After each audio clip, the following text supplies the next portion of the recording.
Olá, pessoal, muito bom dia. Todos conseguem me ouvir? Denilson, dá o retorno, por favor. Sim, Juliana, estou te ouvindo. Ok, Rebeca, muito obrigada. Então, pessoal, vamos iniciar hoje a nossa live, né? Nossa live especial, voltada para o Outubro Rosa, né? A empresa que há 10 anos vem adotando essa campanha social, né, para os pacientes de conscientização aos colaboradores e também à sociedade. E hoje nós temos aqui a Laine, ela é acadêmica do curso de enfermagem e também é estagiária da Fundação SECOM. Então, ela tem todo um trabalho de acompanhamento a essas pacientes. Okay? Então, vou passar a fala para ela, para que ela possa apresentar um pouquinho das atividades que é voltado dentro dessa temática. Bom dia, gente. Meu nome é Laine, né? Eu faço enfermagem, eu estou no 8º período, ano que vem eu já estou formando, e eu estou agora como estagiária na Fundação SECOM, mais especificamente no Departamento de Prevenção ao Câncer. Todo ano, esse mesmo departamento, ele realiza essas palestras em vários lugares, né? Em várias empresas. Então, mais uma vez, eu estou aqui representando a Fundação SECOM, aqui na Eucatu. A minha história, né, na Fundação SECOM já começa desde 2019. Eu iniciei a faculdade em 2018 e eu estou na Fundação SECOM desde 2019 e até o final da minha graduação vou continuar por lá, acredito eu. Então, eu tenho grande experiência assim, na área oncológica. Eu fiquei bastante tempo no ambulatório, fiz pesquisa, agora eu estou como estagiária no departamento e agora eu realizo essas palestras, né, principalmente agora no Outubro Rosa, que a gente tem que fazer essa conscientização, né, de todos, para todos, na verdade.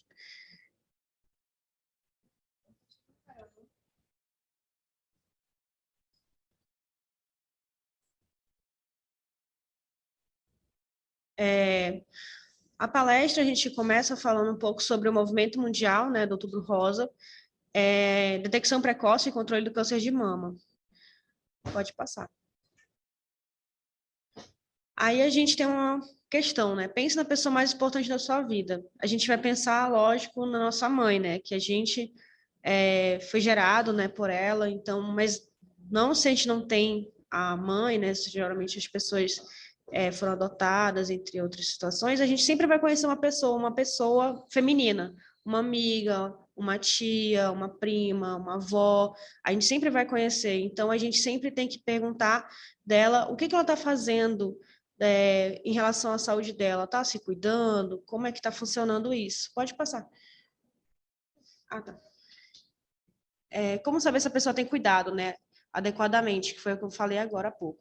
Então, a gente vai saber apenas perguntando, porque a gente não tem como saber, às vezes, olhando a olho nu, só olhando a pessoa. Às vezes, as coisas ficam mais nítidas, né? Principalmente as pessoas, né, com câncer, elas começam a apresentar sintomas, principalmente, às vezes, aquela caquexia, que a gente chama de o paciente ficar perda de peso, né? Muito importante, assim.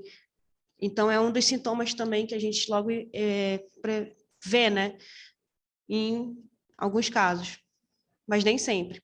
Então, por isso a gente deve perguntar. Esse ano a gente tem algumas perguntas, né? Todo ano a FEMAMA, ela muda as perguntas, né? Então, são as 3 perguntas que salvam, é uma campanha, né? Hashtag pergunte para ela. Porém, esse ano a gente tem a atualização das perguntas, que são a primeira, né? Você fez sua mamografia esse ano? A gente sabe que a mamografia ela não abrange a todas as mulheres, né? Existe um público-alvo e posteriormente a gente vai falar um pouco mais sobre isso. Porém, a gente, né, enfatiza, né, que a gente deve fazer essas perguntas para as pessoas, principalmente do público-alvo, né? Então, fica aí.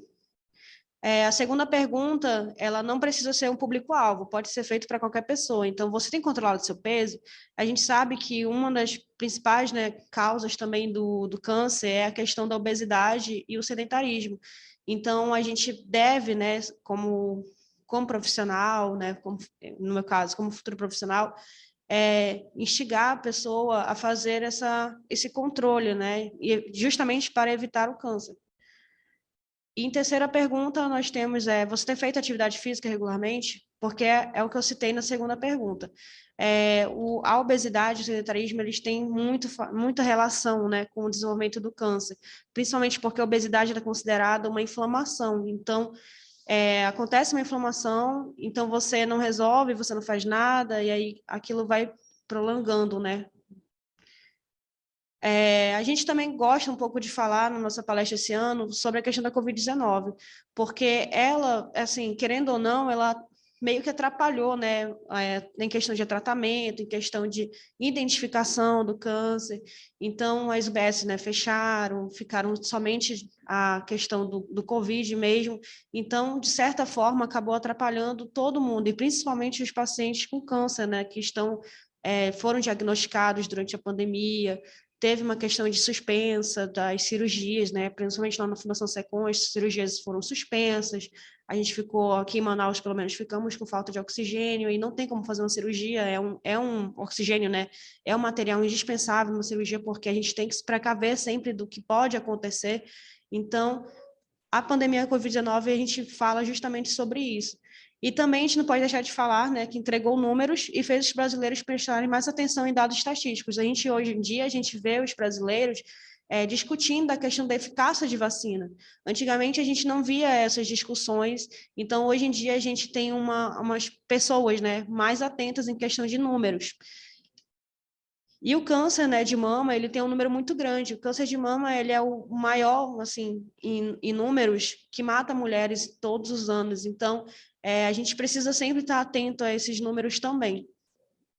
1 milhão de mulheres deixaram de fazer os exames segundo a DataSUS 2020. Como eu falei anteriormente, a pandemia, ela veio e a gente ficou sem cobertura, né, de saúde para todo mundo. Ficou superlotado e etc. Então, 1 milhão de mulheres deixaram de fazer os exames. Isso é informação do DataSUS, né, 2020. Então, essas informações já são referentes ao período da pandemia. 66 mil novos casos de câncer de mama em 2021, né, segundo o Instituto Nacional do Câncer, de 2020. Então, esses novos casos é o que a gente chama de incidência, né, de câncer de mama. Então, são casos que poderiam ter sido detectados também anteriormente. Enfim, 18 mil das mortes no Brasil são por câncer de mama. Então, é um número muito grande. A gente pensa o quê?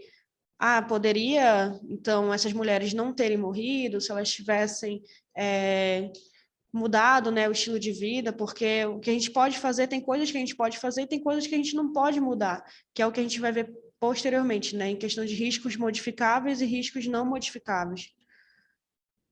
Mas nós também temos outro número, que a gente vai falar de uma coisa positiva, né, a gente não vai falar só da questão negativa, mas a gente tem um número que pode salvar essas vidas, um número maior do que todos os outros, né, que é a porcentagem de chance da pessoa de ter cura, né, através do diagnóstico precoce. Que a ideia, né, de fazer essas palestras, né, do Outubro Rosa é justamente alertar as mulheres em relação ao maior cuidado, né, nas mulheres.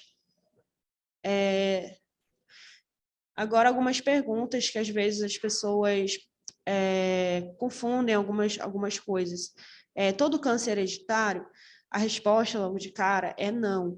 A gente sabe que tem alguns cânceres que são hereditários, sim, né? Tem uma tendência a ser mais hereditário do que outros, porém, nem todo câncer é hereditário, porque a gente tem duas questões aí. Existe a genética, o que a gente chama de genética, né, que seria o nosso DNA, o nosso gene, coisas até que a gente não pode mudar. Aí entraria a genética no nosso risco não modificável. A gente não pode mudar o nosso DNA. Porém, o câncer, ele não é totalmente hereditário, porque às vezes é uma questão genética e não uma questão de herança familiar. E, além disso, também é importante a gente ressaltar que a questão do câncer de mama, ele é altamente hereditário, né? Existem cânceres, como eu falei, que não são altamente hereditários, mas o câncer de mama, ele principalmente atinge pessoas, né? Várias pessoas da mesma família. Já aconteceu casos de, por exemplo, ter uma paciente que ela, né, era tia da atual paciente e ela tinha um câncer de mama na mama esquerda. Então, a sobrinha também apresentou câncer de mama na mama esquerda. Então, assim, tem uma questão de continuidade, né? Tipo assim, uma coisa assim tão forte na família que atinge até mesmo ao mesmo lado da mama. E temos também, né, agora como outra questão, se todo câncer é contagioso. E logo de cara posso também responder que todo câncer não é contagioso. Na verdade, o câncer não é contagioso, né? O que seria uma doença contagiosa? Algo que a gente pode, por exemplo, a Covid-19, ela é contagiosa. Se eu estou aqui numa sala e alguém doente também está no meu ambiente, né, e tosse, espirra, então eu vou automaticamente estar me contaminando. Mas o câncer, ele não é contagioso. Um câncer que poderia ser, como eu posso falar, associado ao contágio seria, por exemplo, o câncer de colo uterino, que já tem estudos que indicam que 98% dos casos ele dá início, né, é precursor devido ao HPV, né, que é o vírus HPV. Mas, porém, né, esse contágio, mesmo assim, mesmo sendo através do vírus, ele continua não sendo um vírus contagioso não, um câncer contagioso, porque o vírus é contagioso, né? A gente adquire através de uma relação sexual desprotegida. Porém, o câncer não é contagioso. Todo câncer é incurável? Não. Antigamente a gente tinha mesmo, né, uma ideia de que estou com câncer, não vou sobreviver. Hoje em dia a gente tem vários tipos de tratamento, então vários tipos de abordagens que podem ser feitas no câncer, e existem sim cura hoje em dia, e cada vez mais a gente vai avançando nesse quesito. Por exemplo, o câncer de tireoide, ele tem uma alta porcentagem de chance de cura, então não tem mais hoje em dia como dizer que o câncer é incurável. E todo câncer é tumor? Não, também. Por quê? Porque o tumor ele pode ser designado, pode ser dividido entre tumor benigno e tumor maligno. Todo câncer vai ser um tumor maligno, vai ser uma neoplasia maligna. Nunca vai existir um câncer benigno, porque é câncer, então ele é um tumor maligno. Porém, existe, né, os tumores benignos. Um dos mais famosos, a gente pode dizer assim, nas mulheres, é, por exemplo, o mioma. Ele é um tumor, porém ele não é maligno. Agora falando um pouco sobre como surge o câncer de mama, né? O câncer, ele surge, né?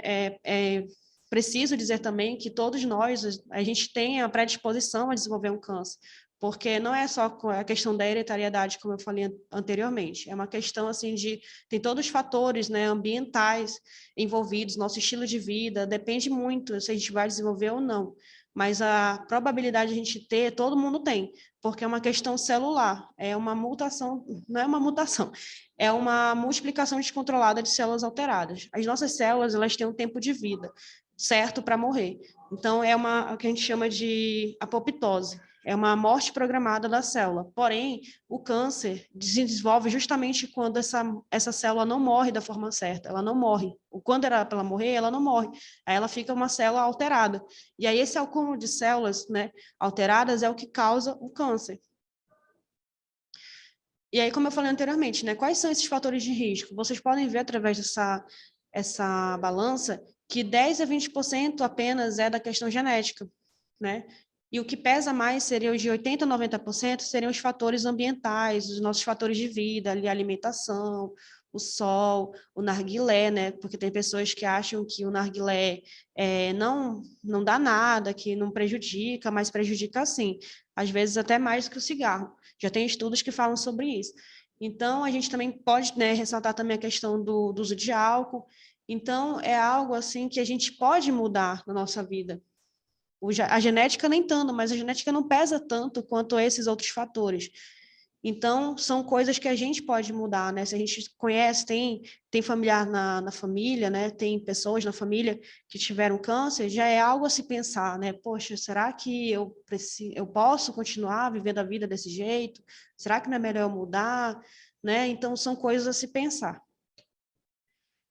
Aí, dando continuidade no que eu estou falando, né, são os principais fatores de risco modificáveis, né, a questão da obesidade, sedentarismo, às vezes até mesmo de você, no cotidiano, no seu cotidiano, na rotina, né, diária, você fazer uma atividadezinha, tipo, em vez de pegar um Uber, assim, ir andando, Assim, se não for muito longe, né, uns 10 minutos andando, aí você vai subir uma escada, entendeu? Porque eu faço faculdade, né, então eu vou atualmente de escada, eu não pego elevador. Então já é uma atividade que eu vou fazendo todo dia e não vai me deixar sedentário, entendeu?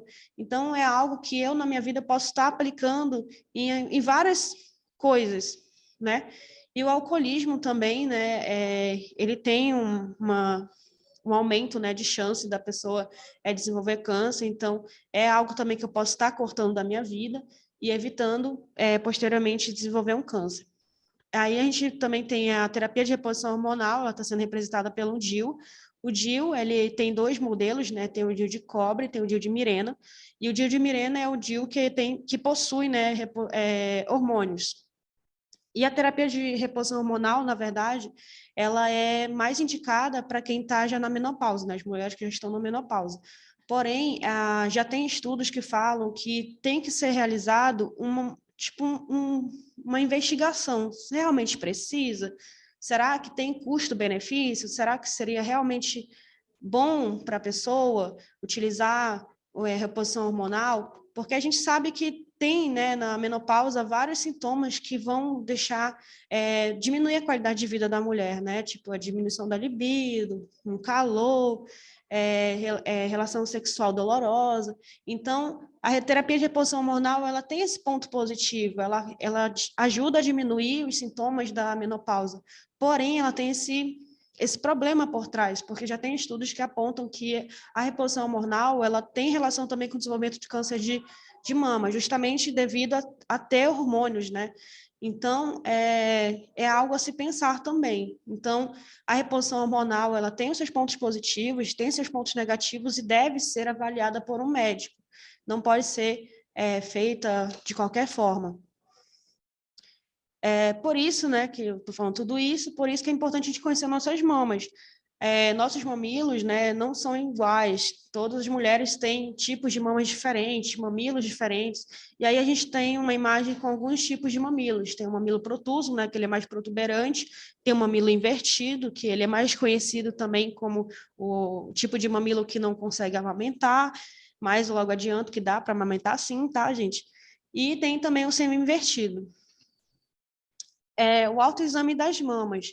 Esse é um autoexame muito mais famoso, que a gente já trabalha há muitos anos falando sobre ele, né? Assim, principalmente em questão da mulher poder realizar ele durante o banho, durante, sei lá, deitar na cama, essas coisas. E sempre observar, né, a questão do formato, se tem algum tipo de caroço, principalmente até mesmo nas axilas, porque as axilas, elas também fazem parte ali, próximo, né, à mama, e ali, próximo à axila, é o que fica parte do nosso sistema linfático, né, os nossos linfonodos, eles são como sentinelas, né, apareceu alguma coisa inflamada, aí vai aparecer um linfonodo. Às vezes a gente está com uma dor na garganta, né, uma garganta muito inflamada, e aparece um tipo de caroço, assim, você consegue palpar um caroço mesmo, mas isso não, assim, às vezes, né, pode ser alguma coisa, mas também às vezes pode ser apenas um linfonodo. Então tem que ser algo que você a observar, né? Então como é que você vai saber se tem alguma coisa alterada se você não tem o costume de observar, de verificar, de conhecer você, de conhecer o seu corpo?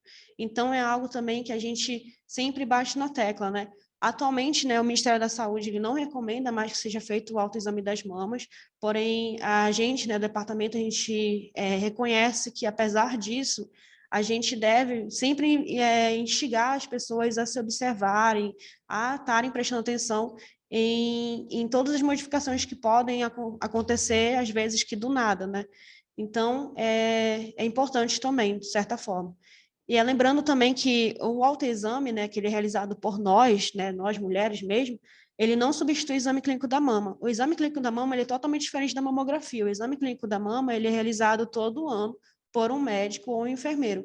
Então, ele é totalmente diferente. Ele é feito mesmo por um profissional que vai avaliar ou palpar as suas mamas.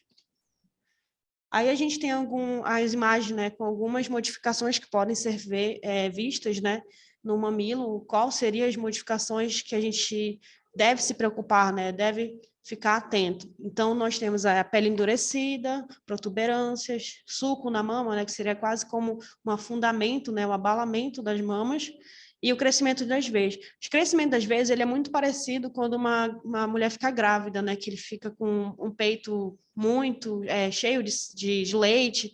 Então, o crescimento das veias, ele também é um fator assim que a gente tem que prestar atenção.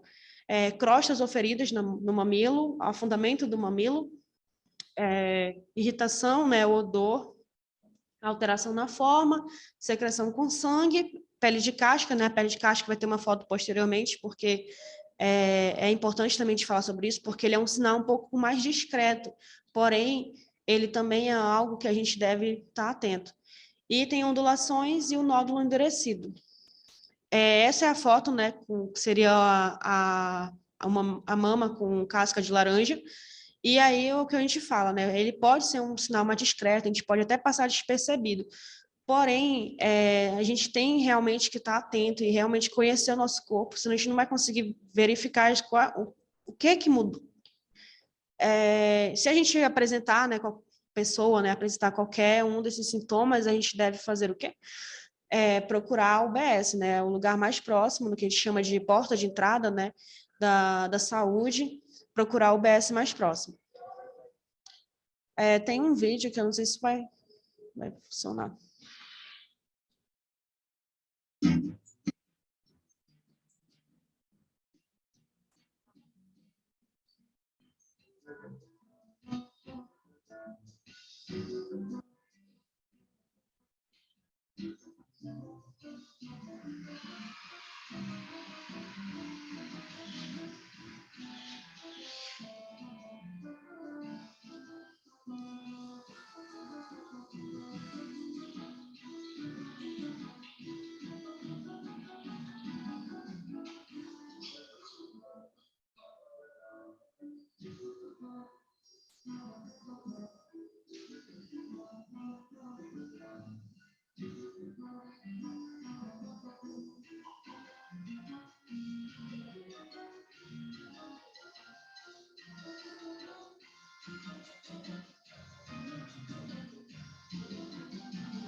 E como a gente falou de UBS, né, há pouco, a gente precisa também falar um pouco sobre o Sistema Único de Saúde, né, o nosso SUS.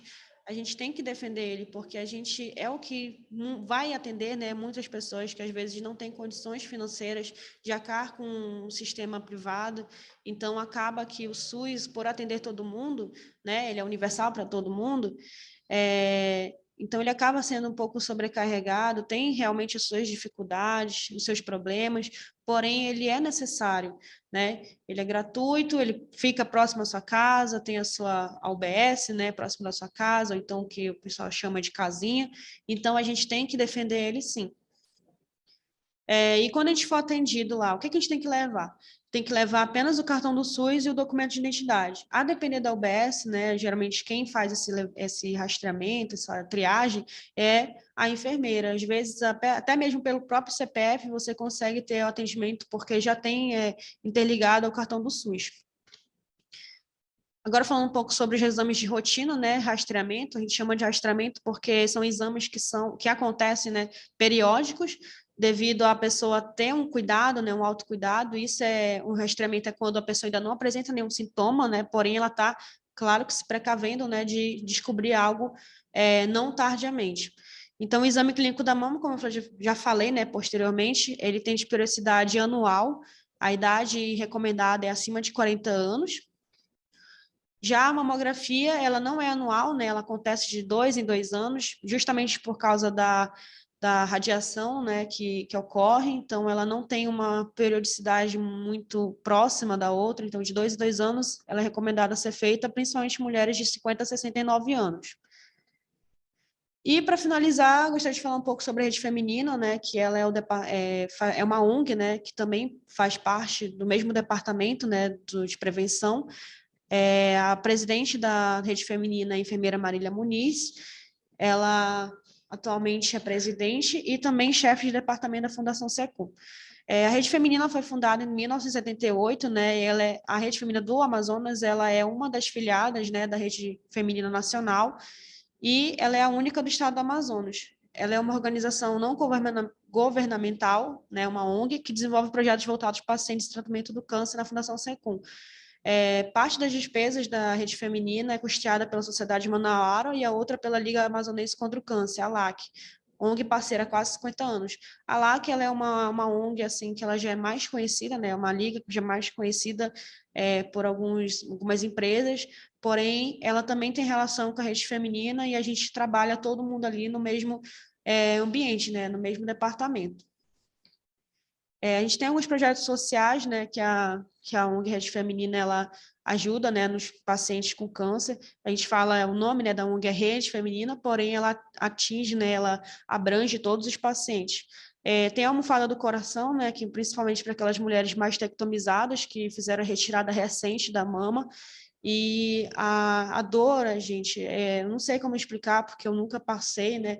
Mas só de olhar a pessoa dá para perceber que dói demais, né? Fica muito sensível por um tempo, então a almofada do coração, ela fica entre os braços, né? Fica próximo ali à axila, então é algo que é feito mesmo lá na sala, algo manual. Então, muitas pessoas, né, vão lá na sala pedir essa almofada. A gente entrega a almofada do coração junto com a mama solidária, né? Que pode ser até algo mais conhecido, né? A prótese mamária, ela é feita também lá na sala. E a gente também distribui o sutiã junto com a mama solidária, com a prótese mamária. E são esses dois que são interligados. O Carregando Esperança é um projeto que ele faz bolsa, né, de TNT para colocar o dreno, né, em pacientes que têm dreno, estão em uso de dreno, então a gente também tem a bolsa de dreno. Aí os pacientes vão lá na sala também pegar. E também temos o dilatador vaginal, que daí eu acho que é o mais destoa, né, um pouco do que a gente está falando, assim, para quem está vendo de fora, mas o dilatador vaginal também ele é importante, principalmente para as mulheres que tiveram, né, têm ou tiveram câncer de colo uterino, porque o câncer de colo uterino, ele apresenta muitas modificações, principalmente Pode continuar? Tá. Principalmente no canal vaginal, né, da mulher, e aí ele começa a se fechar, né, o canal vaginal da mulher. E aí, devido a essas alterações, o médico acaba prescrevendo, né, o dilatador vaginal justamente para garantir mais qualidade de vida para aquela mulher. A gente também tem o projeto social de cestas básicas, né, / kit nutricional, e o kit de higiene pessoal.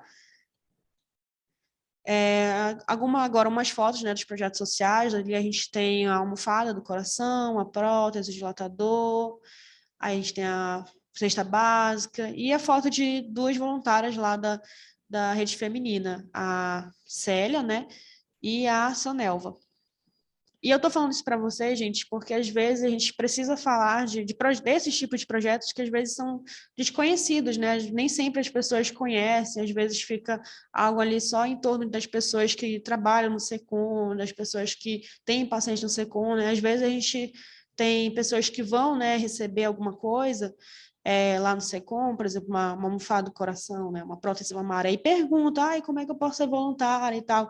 Inclusive, atualmente a gente tem, né, na sala uma voluntária que até possui, né, está em tratamento de câncer.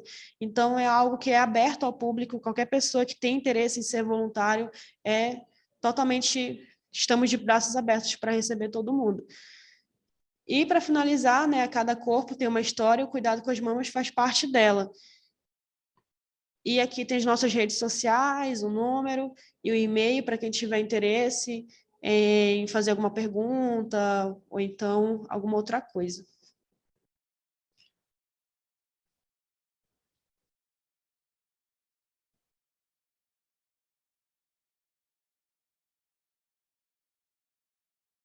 Obrigada, Laine.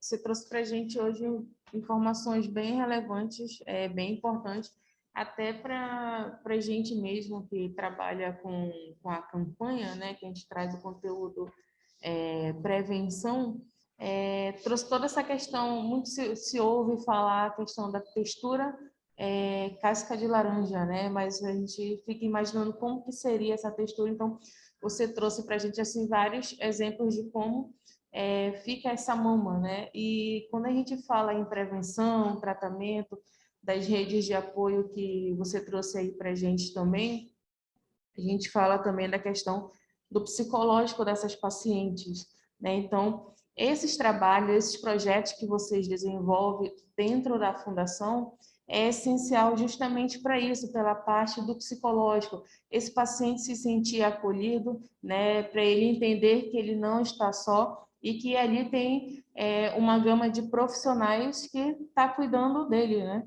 Dele não, perdão, dela. Né? Então, achei bem legal, bem importante, até mesmo para a gente conhecer um pouco mais, né, das atividades, dos trabalhos e da campanha, né, que o mês de outubro que a Fundação desenvolve. Né? E aí nós, do Grupo Algatu, a gente está há 10 anos, né, trabalhando nessa campanha, nessa prevenção, e são 10 anos também acompanhando vocês, né? Todo ano a gente faz a nossa abertura aqui dia 1º e logo à tarde a gente já corre para dar o apoio, o suporte para vocês, né? Bem legal. Então, eu gostaria de agradecer você por trazer essas informações, orientações, né, para nós, e por aceitar o convite, né, dispor a vir até aqui na empresa, conhecer um pouquinho, a nível de orientação mesmo para os colaboradores. Tudo bem? Obrigada. Obrigada. Obrigada pelo convite, gente. Qualquer dúvida também, vocês podem estar entrando em contato, tá? E é isso. Obrigada, gente. A gente está finalizando a nossa live de hoje, tá? Tenham todos um bom dia e uma excelente sexta-feira.